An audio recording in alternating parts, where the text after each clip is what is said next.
Last weekend, we had that wonderful selection from Paul's letter to the Romans. Oh, the depths of the riches and the wisdom and the knowledge of God. And Paul meditated on how inscrutable God's ways are, how unsearchable his ways. And I talked about how for us to understand God or begin to understand God, we have to try to think like God. And I mentioned Paul's idea of conversion, to be transformed by the renewal of your mind. And I remember I quoted Isaiah 55, where God flat out through Isaiah tells us, my ways are not your ways. My thoughts are not your thoughts. As high as heaven is above the earth, so are my ways above your ways. And we think about, if we want more proof, blessed are the poor. That's not the way we think, right? Blessed are those who mourn. That's not the way we think. We have to come to think like that. We have to adopt that way of thinking. That's how God thinks. That's the wisdom of God, which is sometimes crazy to us, So today we have an example of that. Jesus asks, or he starts to show his disciples that he's going to have to suffer and die by the hands of the chief priests, the Pharisees.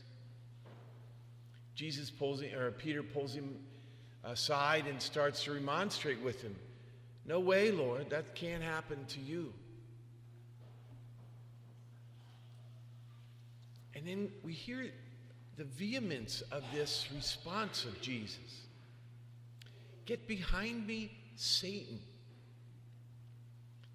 I know these days everyone thinks Jesus is just a really nice guy who has kind of longish hair and wears sandals. But all through the gospel there's these stark comments by Jesus. Imagine if one of your friends or if I said to you, get out of here, Satan. There would be an uproar. But what does Satan do? Jesus says, you're an obstacle to me. You're not thinking like God thinks. You're thinking like human beings think. And so Jesus goes on further and says, if you want to follow me, you have to deny yourself. Pick up your cross and follow me. Whoever would save his life will lose it. And whoever would lose his life for my sake. It's not losing your life that's the virtue. It's losing it for the sake of Jesus. Those people will find it. And so we really should think about this often. I've been meditating on this line all week, and it's difficult. It's really uncomfortable because what you finally realize is we really have to shift how we think. All the things we value, money and a nice house and good reputation, lots of friends, lots of Facebook friends, good job, career. None of these things are bad in themselves, but we value them so highly. Being beautiful, looking 10 or 15 years younger than we are.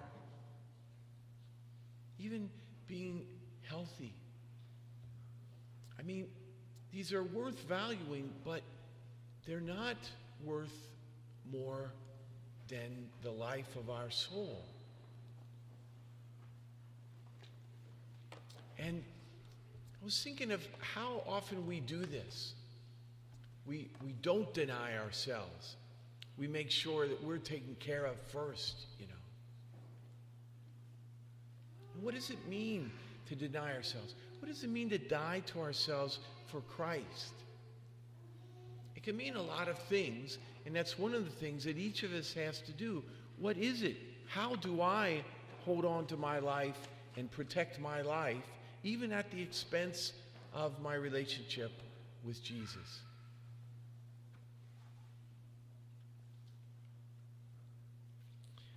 I had a woman come to me. She's not from this parish. I try not to use stories from you guys here because I don't want you to think I'm telling your story. Now, you might recognize yourself in a story, but it's not your story, all right? But a woman came to me and she told me this story. They got up one Sunday morning. They were going to go to Mass, and then their daughter had a soccer game or something. They got up, they were kind of tired, sleepy. They was like, it was kind of late last night. Let's just sleep in. We can go to the 6 o'clock Mass this afternoon. So that's what they did. And then so they got up finally, had whatever they did, blah, blah, blah, and they took their daughter to the soccer game. There was a rain delay. So the game before them was late. Finally, they played the game before hers.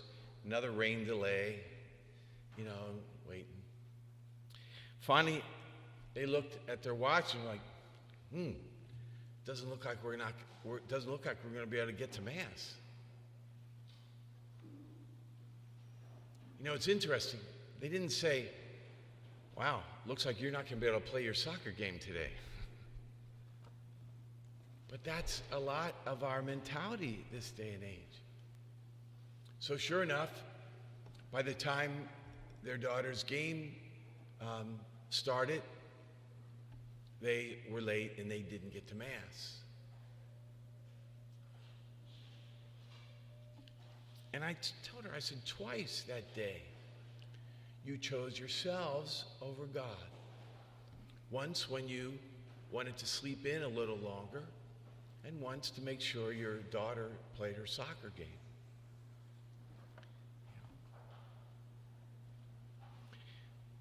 Quite a few years ago, I was in Iowa, and I arranged to visit some people I knew when I lived there. And there were some people around, and there was a young man there. He was, I don't know, maybe 15, 16, something like that. And we talked a little, some of the things we talked about, and I said to him, have you ever thought about being a priest? His dad clapped his hand on his shoulder. And they had one boy and one girl, I think. He said, this is my legacy, man. He said, if he doesn't have kids, my name dies.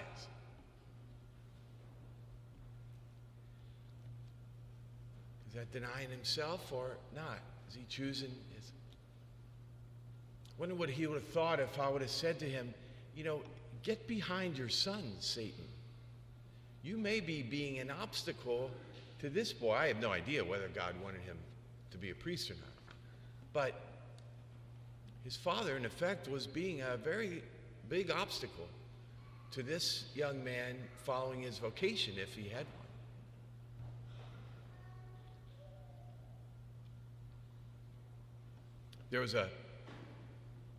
I spoke to another woman, this was some years ago also, and it's something when I work with engaged couples, I warn them about a lot when it's a mixed marriage, a Catholic with a non-Catholic. And I always talk to them about this. I say, picture this. It's Sunday morning. You guys have been both working all week. You had a long week. You were busy Saturday doing this, that, or the other. You get up Sunday morning and your husband says to you or your wife says to you, usually it's kind of the other way, but, hey, can't you just stay home this morning? We haven't seen each other all week, you know. Wouldn't it be nice to just spend a little time alone this morning? Have breakfast maybe or whatever. Again, what would you say, or how would they respond if I said, if the Catholic Party said, "Get behind me, Satan"? You know? And think about this. Satan, I know we connect Satan with sin, right?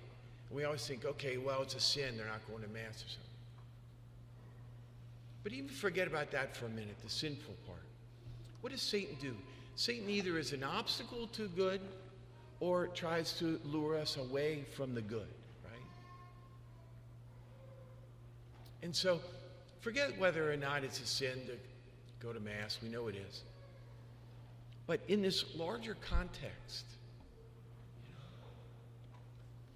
what in each of those cases, the person is being lured away from giving Jesus their life. They're trying to save their life. Oh, it's a good thing for us, you know, to be together this morning. We haven't seen each other all week. Or it's a good thing for me to have grandchildren, you know, and whatever. It's a good thing our daughter playing soccer. All these things are good things. But as Jesus says, they're not worth your life. You know? And you might say, well, it's one time. But it's rarely one time. You know? Soccer games, there are a lot of soccer games on Sunday. And I hear a lot of times, and sometimes people are traveling for them. Or every Sunday, every week, probably this couple is going to have a hard week, a long week, where they didn't get to see each other that much. So time and again, and each of us has to know, where is it that Satan lures me away from giving my life to Jesus? Where is it that I try to keep my life and not give it to Jesus? And that's the part that I invite you to meditate on. Not just on the ideal, you know, or the idea, but where does this hit in my life? Where is it that I try to keep my life and save it? It might be in the area of money, or it might be a career, you know.